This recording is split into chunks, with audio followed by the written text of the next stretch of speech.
হঠাৎ করে প্ল্যানিং হয় যে 31st আমরা পিকনিক করব। তো চলো কচি কাচারা চলে এসছে এখানে কুপাতে।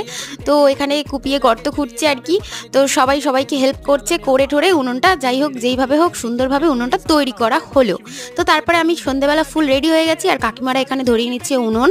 তো কাকিমারা সবাই একটুখানি হেল্প করবে। তো আমি এখানে দাঁড়িয়ে দাঁড়িয়ে দেখছি আর কি কীভাবে উনুন ফুনুন জ্বালাচ্ছে, কারণ উনুনের সামনে কাকিমারা আমাদের একদমই যেতে দেয়নি। তো কাকিমারা নিজেরাই সব কিছু করেছে। আর এখানে এই যে পেঁয়াজ, টমেটো, লঙ্কা, চিকেন সমস্ত কিছু একসাথে চলে গেছে। আর এখানে চিকেন কষাটা হোক আর আমরা একটুখানি নেচে আসি আর কি। তো নাচতে নাচতে হয়ে গেল, চিকেন কষা কমপ্লিট হয়ে গেল।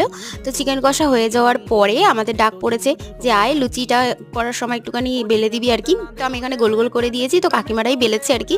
তারপরে এখানে লুচির ভাজাটাও কমপ্লিট হয়ে গেল। এবার ডিনারের পালা। তো চলো এবার চিকেনটা দিয়ে দিল কাকিমা, তো লুচিটাও কাকিমা বেড়ে দিল। তারপরে আমরা সবাই ফুল এনজয় করতে করতে খেলাম। নতুন বছরে একসাথে সবাই মিলে পা রাখলাম। তোমরা সবাই ভালো থেকো, সুস্থ থেকো।